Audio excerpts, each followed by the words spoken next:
All right. Now that we've started the show, I feel like it's been requested by fans. I'm going to just say that.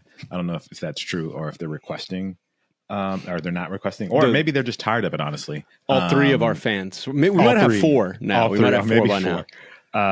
They wanted a different version of the intro song, and this week I've been working really, really hard on one, and it's like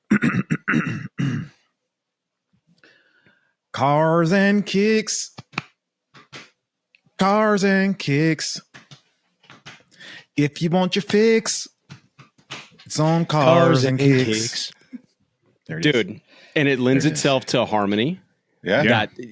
I knew where you were going with that. I've never heard that before, and I just jumped right in. Nick, did you harmonize? I thought it was the great part?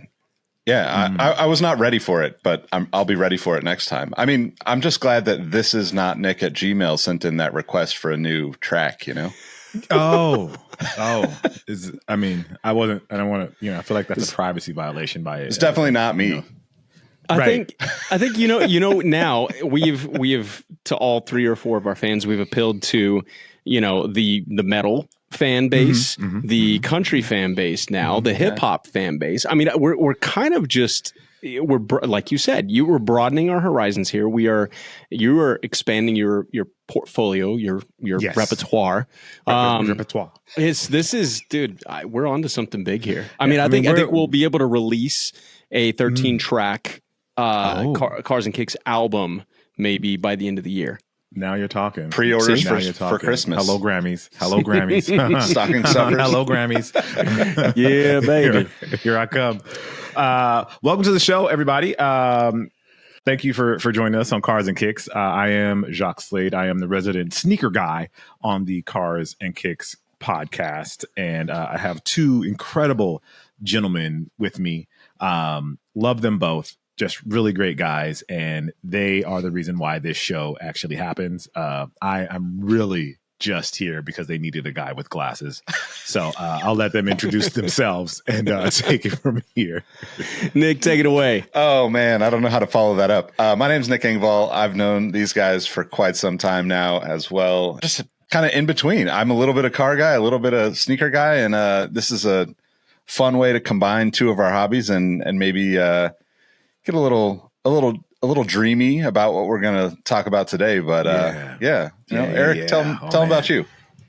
That just reminded me of more. So we can go the country rather. I'm a little bit cars and I'm a little bit kicks. Since you're like between the two of us now, that's never mind. Okay. My name is Erik Valdez. I am, I guess, the resident car guy to Jacques sneaker guy thing here, and this is Cars and Kicks, and that's what we're going to talk about today. We got some really cool, actually basically dedicated to the whole pod today, a really cool topic that just happened recently, an auction that closed in June, beginning of June, and it literally encompasses everything that we all love. Like, yes, if I had a B to my net worth, my collection of all of these items would probably be very similar. We'll start it off with that. But also there's a fly in here today for y'all that are keeping track. Nick has seen it. If he lands somewhere here, or if I start doing weird stuff, just bear with me. Yeah, I mean it'll make for great podcast content of you attacking your microphone. So that's basically what's going to happen. Yeah, that coupled with this really harsh light that's coming in right now is going to make the visual aspect of this podcast amazing. So it's part of your character arc. It is. Find your character arc. It has to be dramatic. It has to be very dramatic today.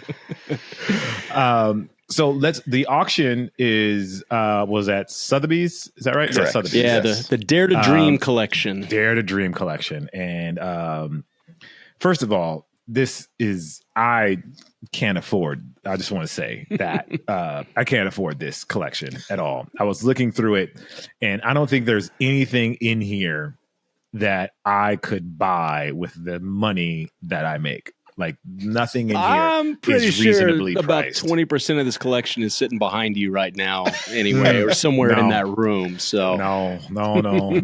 This stuff is crazy. I think the cheapest thing is like $2,000. Yeah. And like my sneaker spending limit is $750. That's the most I've ever spent for a pair of sneakers. Well, $750 plus tax. That's now that would have been, that's not box price. That you actually paid. Yeah, actually, over. It was for the adapts. The adapts when they first came out, they were $750, and I bought a pair because I wanted to do a video on them. And so it was an investment. At Nike weren't looking at me like, sorry, bro. Got to get your own. So I had to end up buying a pair, and it was $750 plus tax. Okay. And that's been the most I've ever spent. I've spent like $200 here and there, $400 there. Yeah. But $750 is like my maximum amount, which I'm sure people that are listening are like, you spent $750 on a pair of shoes. So which adapts were those? I think it's the first one. The first ones, like the first hyper adapt, the very first white. hyper adapt, the plain black and white ones. Yeah. That first came out. Yeah. now you can probably get them for like $200 or whatever, but I didn't check price on those, but there are definitely some times where you come up on a pair of sneakers, buy them at box price, and then the next thing you're debating whether to keep them or not because you've looked at how much they've increased. Nobody likes to talk about the other side of that, where you buy something and they're suddenly worth a lot less than you paid for them. What a time! Yep. Yeah. There's actually, speaking of that, Nick, you were talking to me a little bit about this off air, about bad investments in sneakers. There's one pair, what was it? Those 72, trying to find it, the 72 waffles or whatever that sold for like $306,000. Yeah. The moon shoes. Yeah. So what's the story behind those? Y'all fill me in a bit, because I know the soles were made from like a waffle iron in the kitchen or something like that. That's the extent of what I know about that shoe. Yeah. Do you remember this one, Jacques? Yeah, young Billy Bowerman, OG to the sneaker game, was always tinkering with sneakers and trying to find ways to make them better, especially with traction. Because we don't think about it these days, but Nike is essentially a track shoe company, and that's how they started, and that's where the roots are. So Bill Bowerman was always trying to find some way to make traction better, to give his athletes on his team at Oregon, to give them some sort of advantage. And one of his ideas was the waffle pattern, based on him actually seeing a waffle iron. And so he molded the bottom of the outsole of a shoe using I believe it was his wife's waffle iron. And the pair here, this is the original pair that he did that process, that he made, like the custom, the bespoke, I guess you would say, pair that he made. And they were lost to time. I don't know. Was it not the shoe? The shoes weren't lost to time. The waffle iron was lost. I think the waffle iron was. Yeah. Okay. The waffle iron was lost, but they ended up finding it later. But were those part of the auction? The waffle iron, or was it just the? I think it's just the shoes. Just the sneakers. Yeah. Just the shoes. Okay. So it was that original pair of shoes, which spurred countless number of Nike shoes that have that waffle or some modified version of that waffle iron, and they sold in this auction for $306,000. Was it $306,000 US? Yes. Which on one hand, that's obviously excessive, but on the other hand, it's like I get it.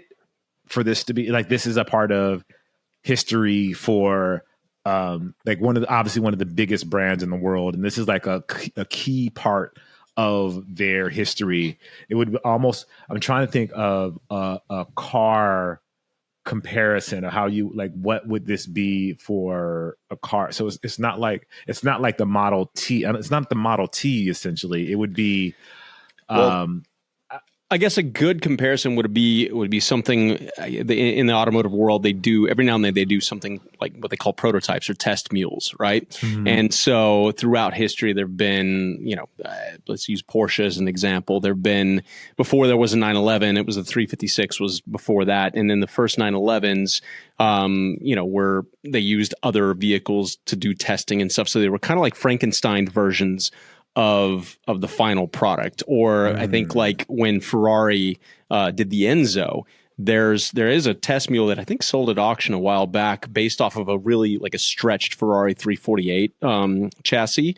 And again, looked kind of awkward or whatever, but it was part of the prototyping process where to your point, they were trying new things, and it's, I guess, the automotive equivalent of the kitchen waffle iron when they go to do stuff like that and test, because they don't want to just put it out there to the public before it's ready or whatever, and they want to do all this kind of private testing. So I guess that would be similar to what they were doing with this sneaker, because then it did. You mentioned Oregon. Didn't I guess the Oregon track team started using these, right? And they were seeing results. Is that kind of what was happening there? Yeah, so there was actually 12 of these made in 1972 for the Olympic trials, and that's literally him making them on the wife's waffle iron. The story goes.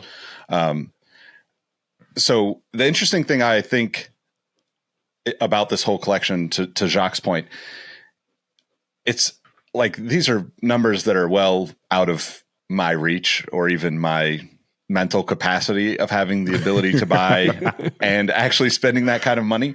But considering, you're talking about one of 12, how many of those have actually survived? And I know we talk about cars as survivors all the time. Yep. And I just don't see many of these. But the most interesting thing about this particular pair is that it originally sold in 2019. So this is pre-shutdown, pre The Last Dance, which really put fueled the fire of sneakers and the resale market. They sold for $437 to this guy who then resold them through this Sotheby's auction. So he took $131,000 loss. Yeah, $131,000 loss. I might not be here. There are levels to this game. My gosh, that's insane. I wonder now with auctions like this. Obviously, this auction, this guy Miles Nadal, this all came from his collection. He's a Canadian philanthropist, billionaire, entrepreneur, etc. And I believe all of the proceeds from this auction went to various charities or to his family's charity or whatever. So the good thing is it's all benefiting those that need it more than anybody, right? Right. But man, it's just, you wonder now with a shoe like that, you said there are 12 of them ever made, how many survived, et cetera. There's got to be 1, 2, 3 pair out there floating somewhere that somebody might be like, hey, wait a minute, this has been in my grandma's closet for a while. I wonder what I can get for these. Like, do you think that is now, I guess this is a broader question, but do you see, when you see auction results like this, do you think that's going to bring people out of the woodworks with this rare stuff and try to capitalize it? Or do you think that those numbers that the sneaker brought are really because it's other people with, deep M's or B's before their net worth, and they're just buying stuff because it's going to benefit a charity anyway? I think loaded question. If there are other ones out there that if people were going to try to make money off of them, they probably would have already done it, especially during the hype cycle that we had during COVID with like sneakers and vintage things in general. I mean, people were buying Super Mario video games that hadn't been open, like original OG Super Mario games, just because they hadn't been open for exorbitant prices. So, I would say if they were going to make money, they probably, I feel like the collectors that have them now are people that have them because they really want them as part of their collections, as part of their I have a museum in my foyer kind of people.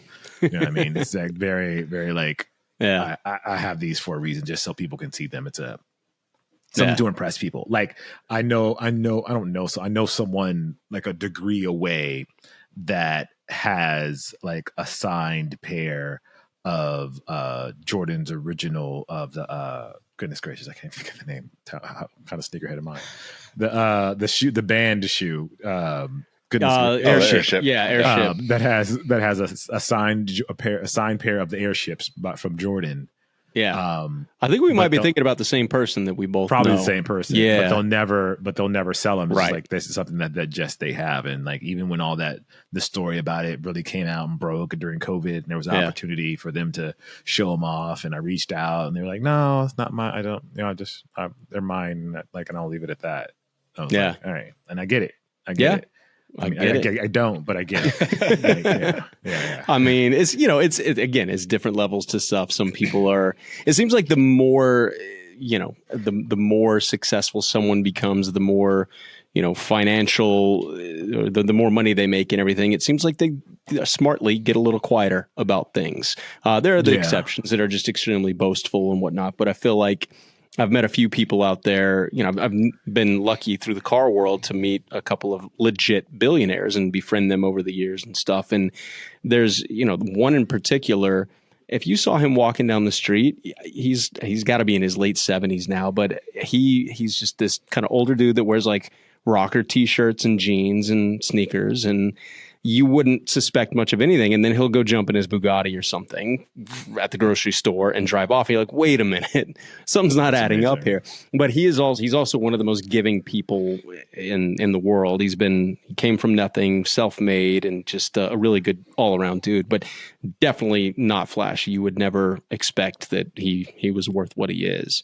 That's amazing. That's amazing. I'm scrolling through some of these results from this auction here.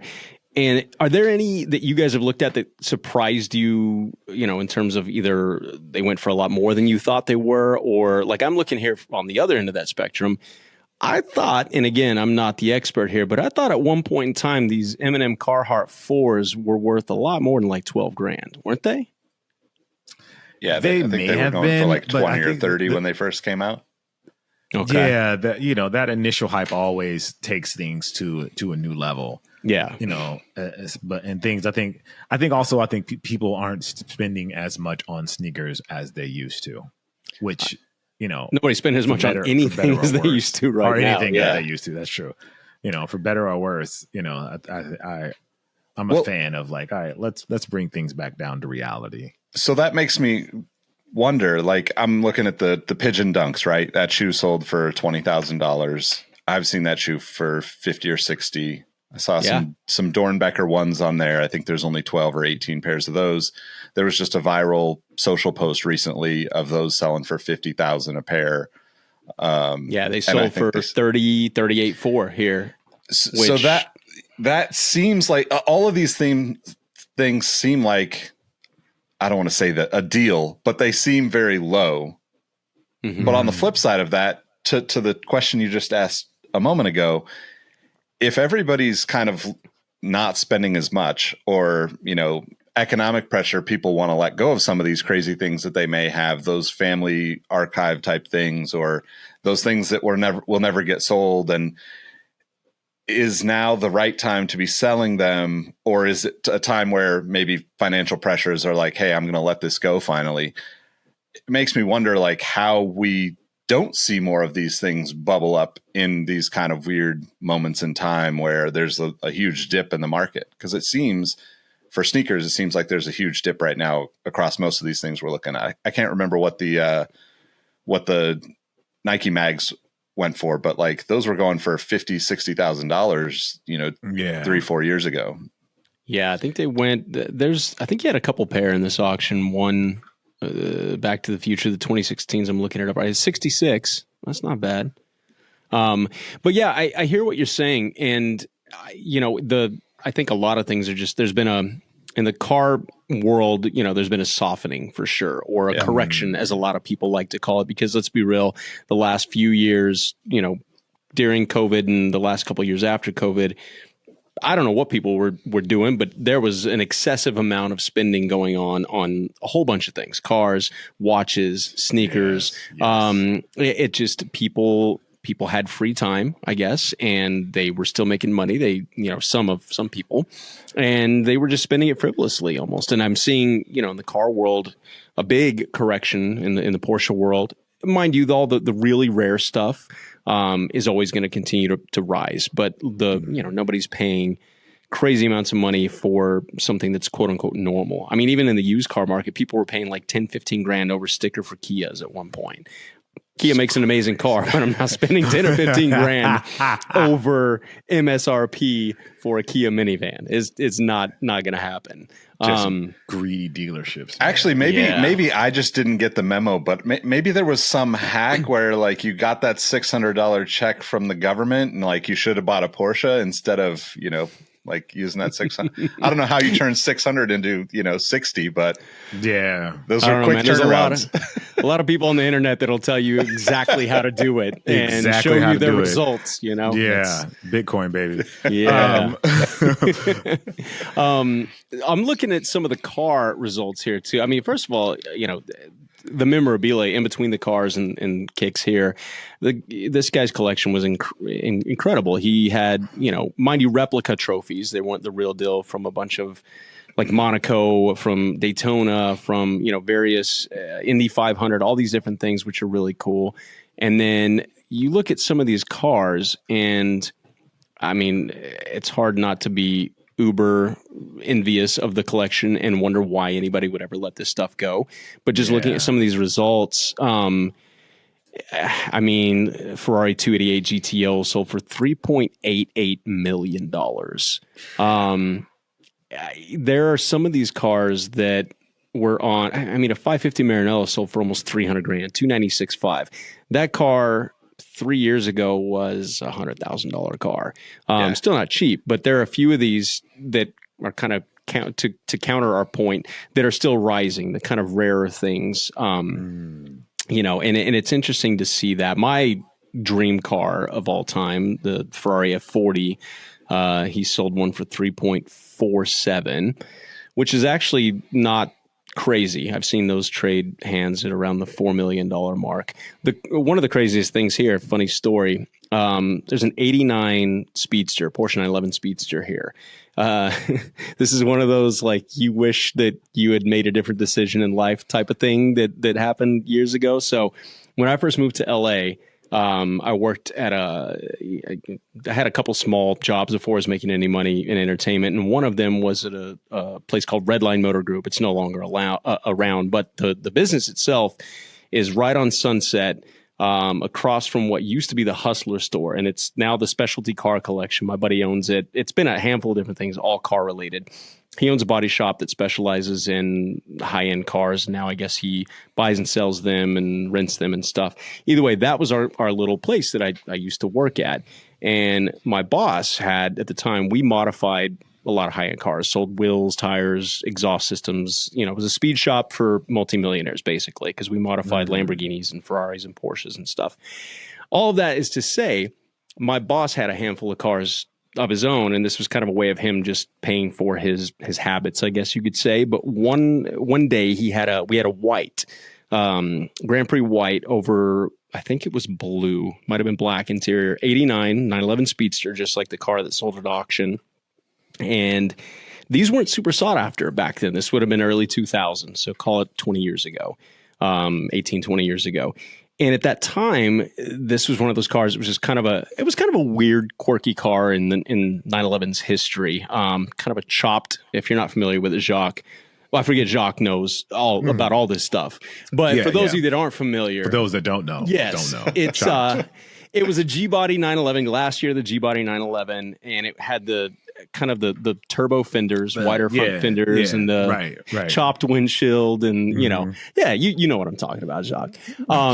Anyway, this car, my boss had one, and he didn't care about it, and he wanted to get rid of it. And he's like, I loved it, and he's like, oh, I'll sell it to you. I was like, oh, well, how much? He's like, give me like 32 for it, 32 grand.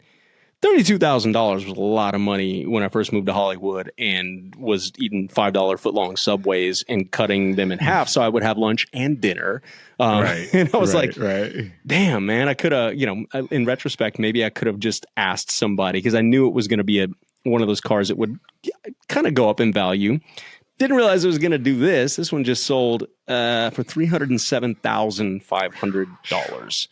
That's crazy. That's one of those that got away, so to speak. So yeah, man, I mean, that's a long-winded story about really wishing that I lived this guy's life, basically. But I mean, the good thing, again, like we talked about with this, is all these proceeds are going to good causes and whatnot. And it's I watched a quick interview with Miles, and one of the quotes that he kind of said in the interview that stood out to me is like, why do I have to die to benefit people? basically.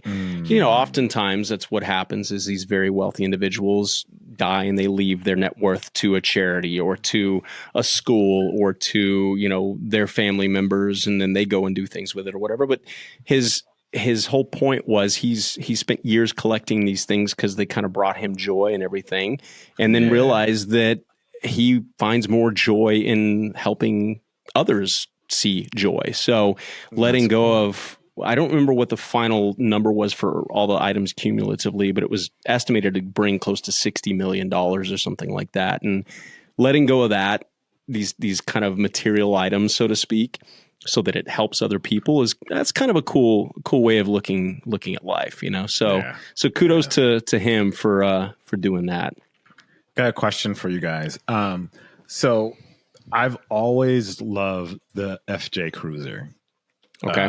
Since it first came out. And I'm looking through this auction and I just saw that they have the FJ40 Land Cruiser from 1980 and it sold for $95,000.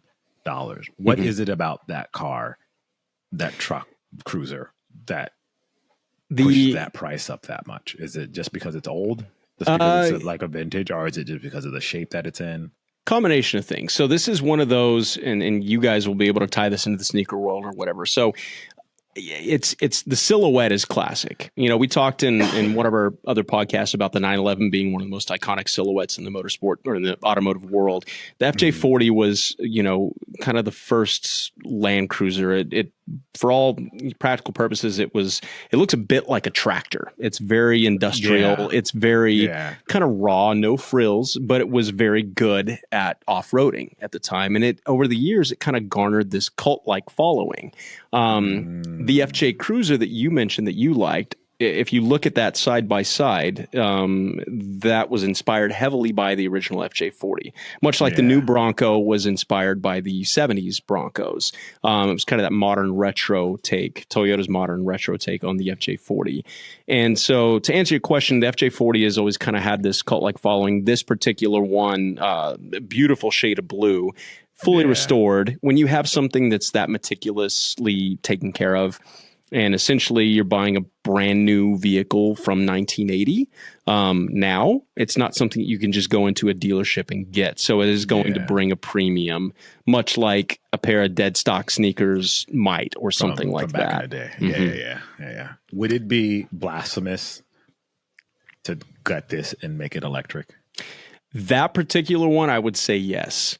And this is my personal opinion on this. And I go on a rant here, but I won't. And I'll let Nick chime in because I talk a lot. But the quick answer is yes. I'm not against electric vehicles. We have two of them in my garage right now. But I kind of like this modern take. What's his name? Iron Man. Why can't I think of his name? Robert Downey Jr. He's got this whole thing going on right now, that's a whole other episode, taking these retro vehicles and modernizing them and making them electric, right? I think that is a cool idea and a unique approach to not flooding the market with brand new electric vehicles, kind of upcycling, so to speak, or recycling these things. So I like the idea of it.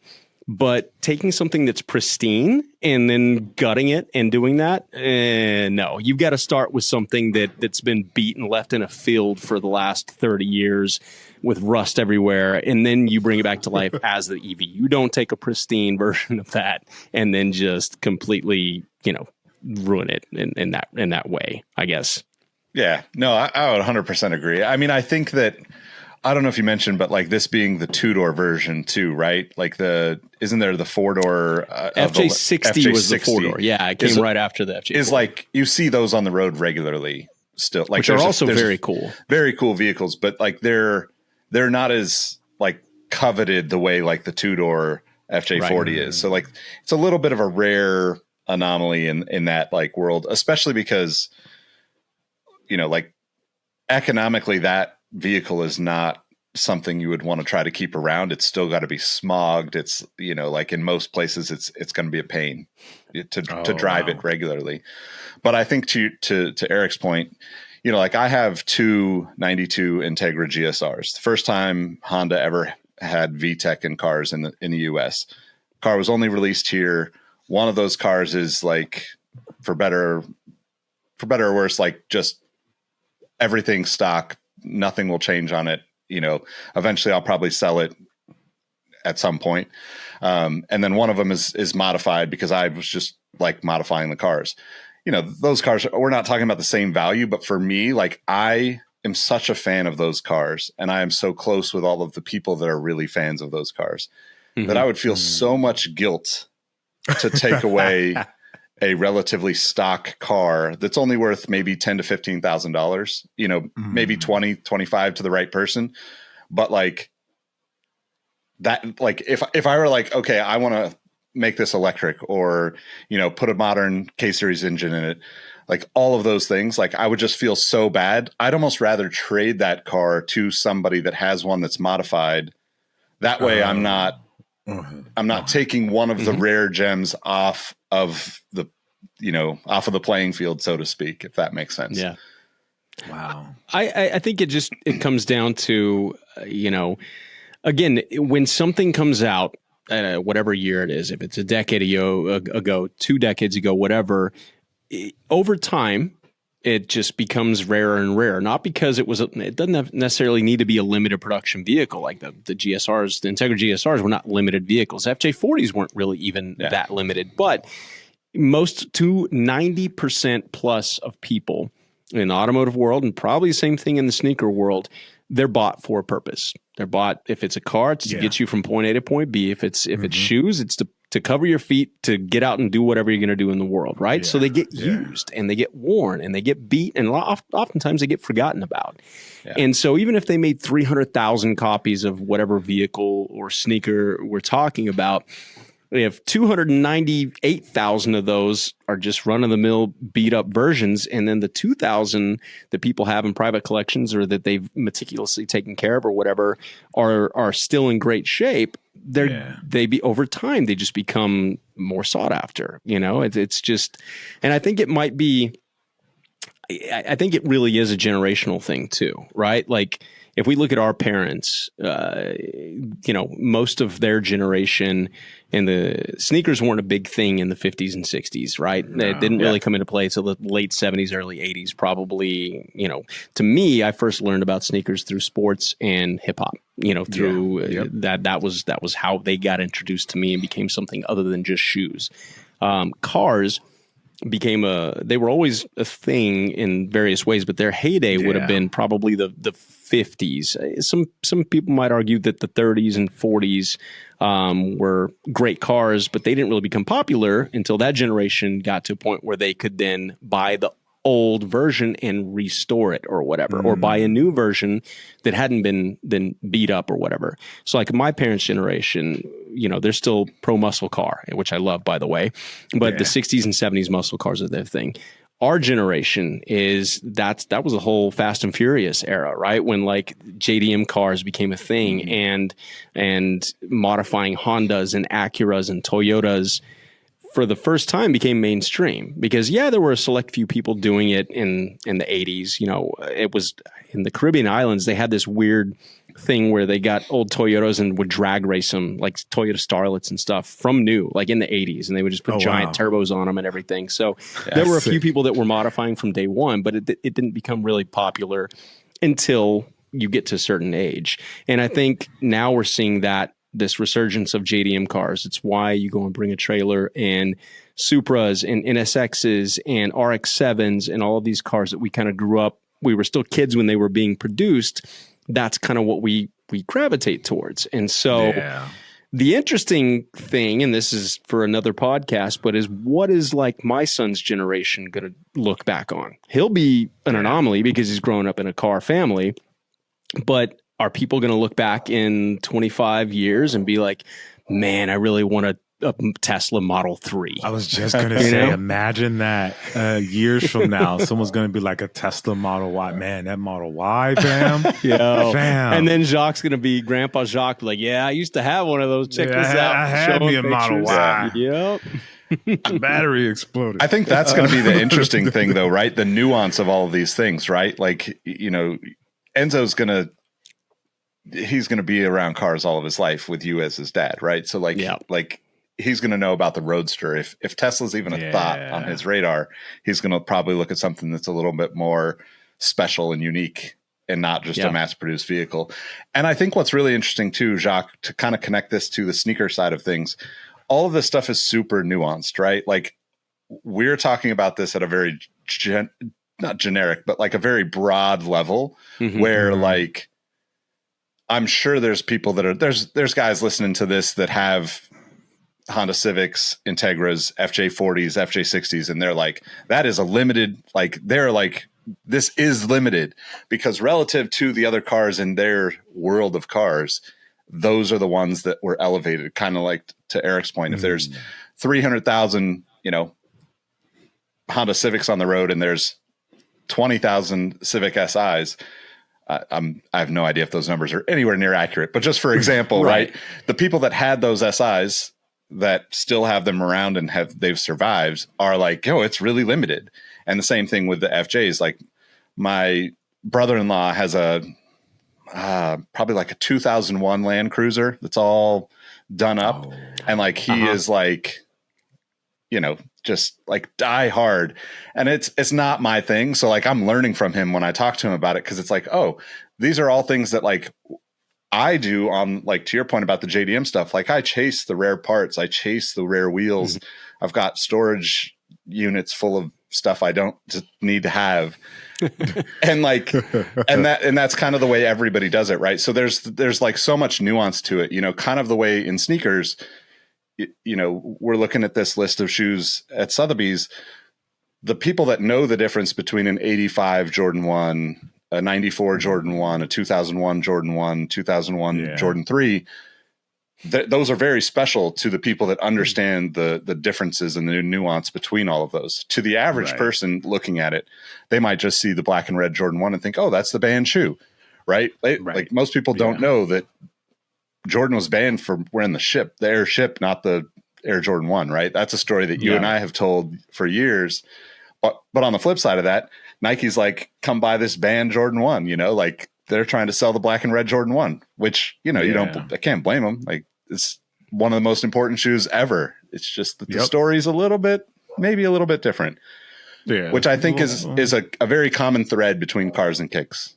Car guys, people that are collecting cars will find the one owner or the owned by some celebrity, or, I mean, I saw maybe like 5 or 6 years ago, somebody sold the rear differential out of James Dean's Porsche, the car that he crashed in. Right. And it's like, you know, the real differential. It's just crazy that you would think that like somebody'd be hanging on to that. But to the people that are going to put that car back together and tell that story, they have to have it. Right. You know, the story is only complete if you bring it all together and say, look what I did. I brought this back so I could tell this story and so other people could learn from this legacy. So, yeah.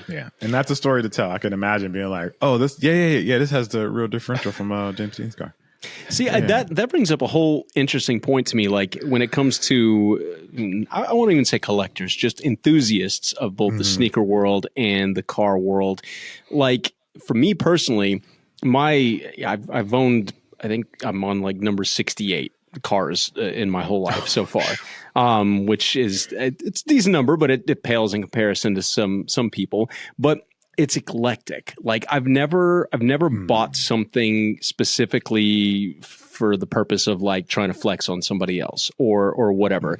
It's always been like, my wife laughs at me because, you know, I'll have at one point, I had my 911 GT3 Club Sport, one of the rarest, you know, 911s, and we'll go off on that when we do like a Porsche specific episode, which we'll need to do because you talk about all the rarity stuff. Porsche people are insane. Oh, well, this is a one of paint to sample oak green over terracotta, blah, blah, blah. They go off on these weird tangents of how rare their vehicles are. But either way, my point is, when I had my GT3 Club Sport, I'll be on like Facebook Marketplace or Craigslist or whatever, looking at like 92 Benz wagons or something that's like worth $2,000 or $3,000. It's not anything special or rare, but they catch my eye, and for some reason I like stuff. So my point is, like, for me, it's partly just what I like and also the story behind things. I feel like I will buy into the story of something or the ability to tell the story more than the hype. So if I'm wearing a pair of sneakers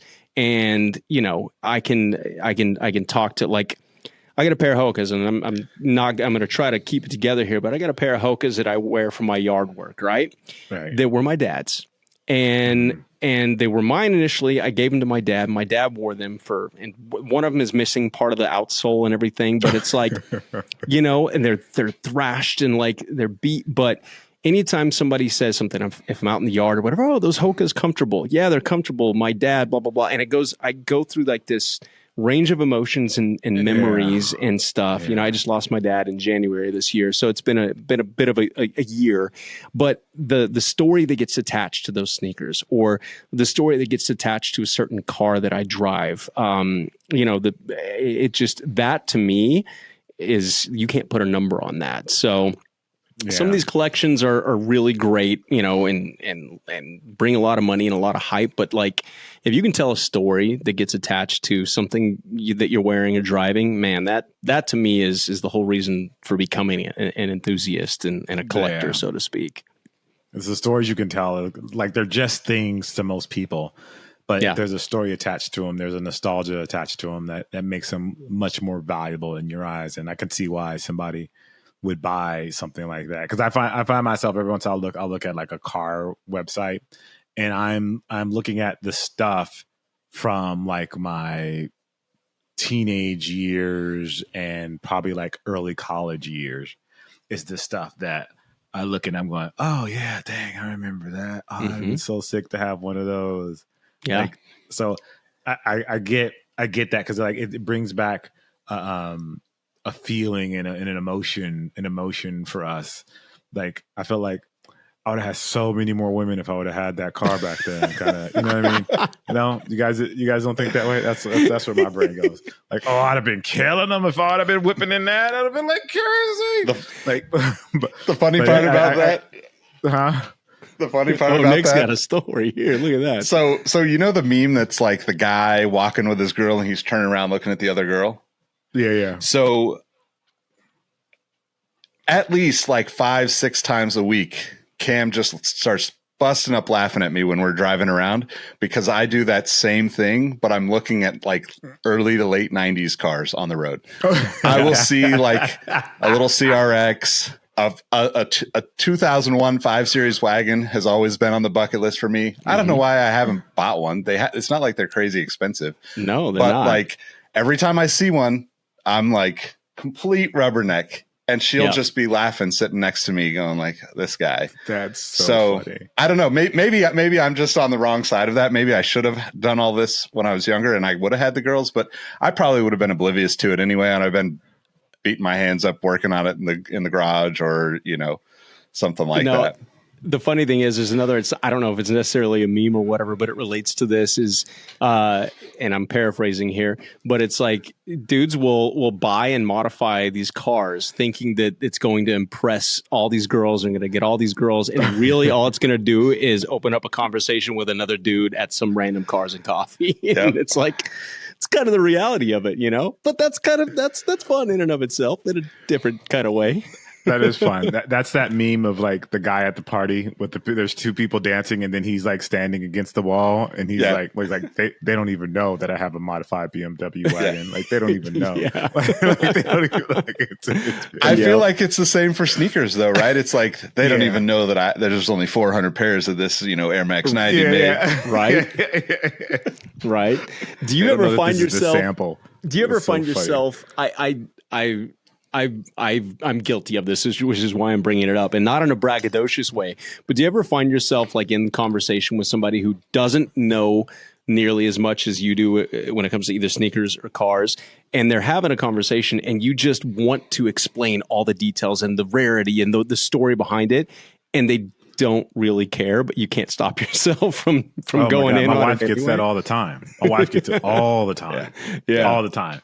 And I don't catch myself doing it until I'm looking at her, and then like her face kind of just goes blank, and you know she's thinking about, oh, okay, well I got to go grocery shopping later today.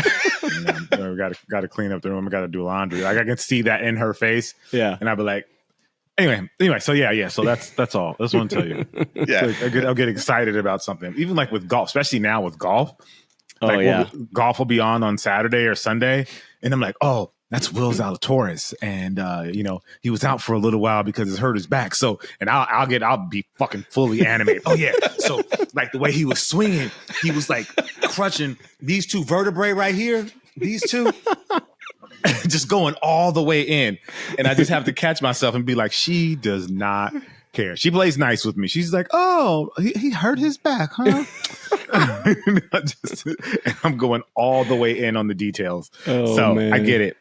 Like it's a hard thing to do, especially when you love it so much, like sneakers and golf and basketball and like all of those things. Like when you love them that much and you know that it's just like it's like in your brain and it's just waiting to come out. Yeah. It's like Neil deGrasse Tyson. Like you meet him and you say something about a star, like he's just waiting to be like, oh yeah, the gas, and it's a circle because of gravity, and and it's gonna burn off in the billions of years, and and the whole universe is gonna be cold. You'll be like, all right, Neil, like I won't be here.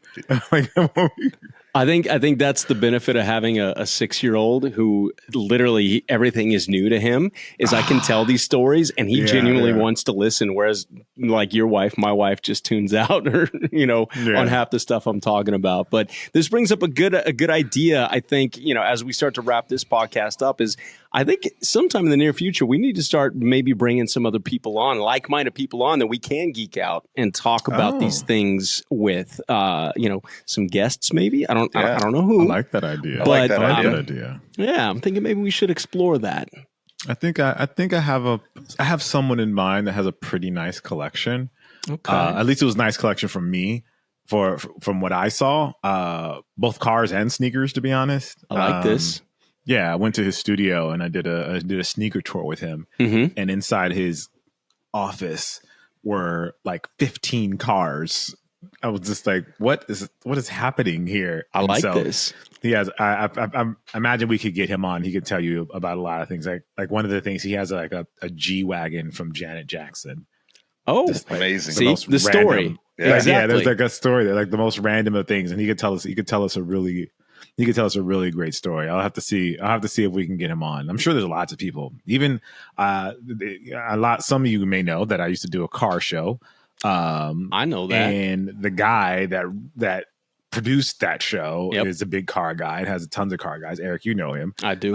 It's a good story. I'm sure we can get him on to talk about his world, how he got into cars, because he's into sneakers too. Like it's the world's crossover is so much, and I would love to get some of these stories told. Yeah. Well, on that note, if any of y'all out there listening or watching this, if you guys have suggestions as to who you think we ought to have on, send them our way. Nick, I'm going to let you close this one out.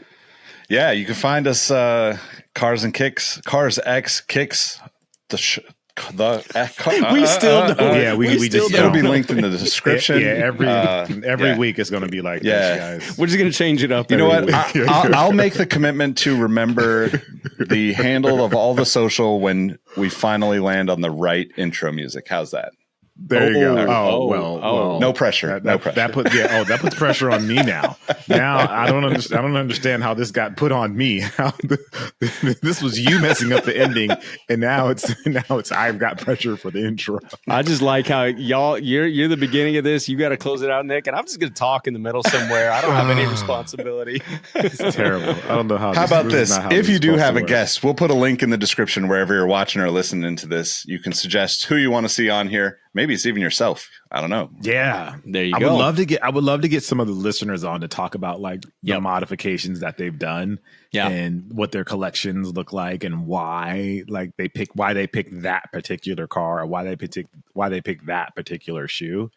I think that'd be great. This fly is here. Look, he's literally on the microphone. You see this fool? He decided he wanted to be our first guest. Yeah, he's like, he knew it's time to go. He's like, it's time to go. Y'all wrap it up. Y'all been talking for a long time. All right. Well, we got to do it then. Thanks, y'all. We'll catch you on the next episode. See y'all.